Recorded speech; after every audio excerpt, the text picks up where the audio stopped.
Welcome to Facts TV News, where everything is true. Chef Colin Hylton has died.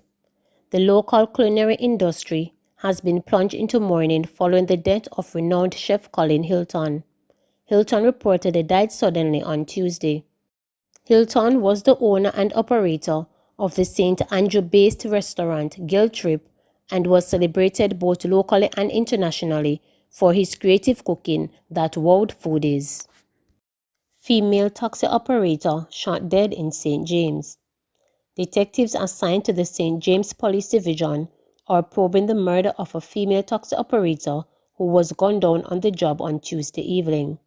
The dead woman has been identified as Tamara Higgins, who was of a Springmount, St. James address.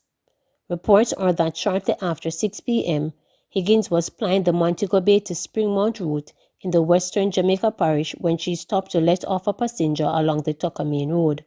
She was pounced upon and shot multiple times by a gunman who exited the vehicle. She was taken to hospital where she was pronounced dead. A number of 9mm spent shells were removed from the scene. AK-47 assault rifle seized in downtown Kingston.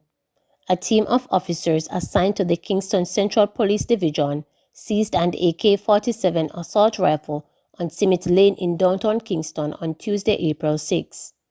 Reports from the Kingston Central Police are that about 11 a.m., lawmen were in the area when a premises was searched and the illegal weapon was found hidden under a chicken coop. No one was arrested in connection with the find and seizure. Investigations continue into the development. No escape for man after search warrant leads to gunfight at his home. A 9mm pistol with a magazine containing 4 9mm rounds of ammunition was seized in Liberty Valley, Brownstown, St. Anne on Saturday, April 3rd. A man was arrested and charged in relation to the seizure. Charged with illegal possession of firearm and illegal possession of ammunition is Nathan Whittle, 23, of Orange Hill District, Brownstown in the parish.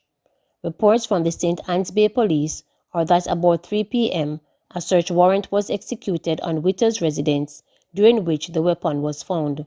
Whittle, who was at home at the time with a female companion, reportedly tried to escape but was apprehended by police. He was questioned and the charges were subsequently laid against him. 2 persons, including child, missing from Sh0t, St. Thomas. In an unusual twist, 2 persons from a single developed rural community, including a child, have been reported missing just a day apart, triggered heightening concern in the community.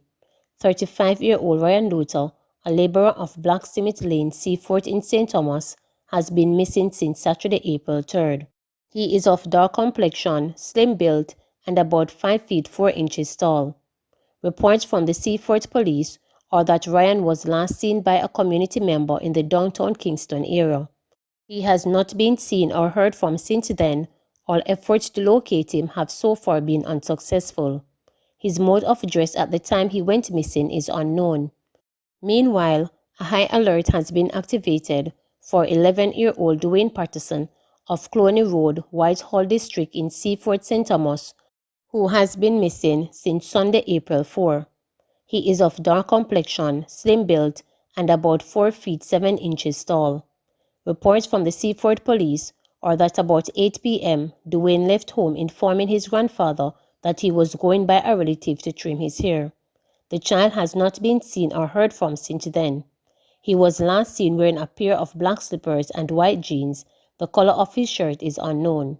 Anyone knowing the whereabouts of Ryan or Dwayne is being asked to contact the Sh0t police at 876-982-4280, the police 119 emergency number, or the nearest police station. $126 million to assess vulnerable Jamaicans over lockdown period ready by Wednesday. Finance and the Public Service Minister, Dr. Nigel Clark, has said the $126 million that was promised by the government to assist the most vulnerable Jamaicans during 3 weekends of lockdown, which started on Saturday, March 27, is to be in the Constituency Development Fund, CDF, by Wednesday of this week for allocation to Members of Parliament, MPs. Clark gave the assurance on Tuesday one day after opposition spokesman on finance, Julian Robinson, lamented that the funds have not been made available and MPs were being inundated with calls from their constituents seeking help. Responding, Clark said, "In my closing budget presentation on March 23rd, I announced additional support of $126 million for the vulnerable through the CDF, which would make available Jamaican $2 million for each constituency. I also explained that, for technical and logistic reasons, this disbursement would occur in the new financial year that began on Holy Thursday, April 1, Clark explained. Continuing, the finance minister said in the interest of accountability and transparency, these kinds of allocations are disbursed through the CDF and relevant implementing agencies rather than directly to MPs. There is therefore a natural gap between when instructions are given for the transfer of funds from the consolidated fund to the CDF and when these funds can be made available for implementation by members of Parliament. I expect that tomorrow, Wednesday, the first full working day in the new financial year, the head of the CDF will confirm receipt of the $126 million from the consolidated fund," stated Clark. He said, as required by relevant Government of Jamaica rules and regulations, upon that confirmation, the CDF will send to MPs the requisite form and regulations relating to the allocation. Members of Parliament can then access their constituency allocation to procure basic food items for the vulnerable and underserved via the implementing agency of their choice, Clark concluded. The lockdown weekends were imposed by the government as one of the latest measures to control the spread of the coronavirus COVID-19 nationally. Please remember to subscribe, like, share, and click the notification bell for daily updates.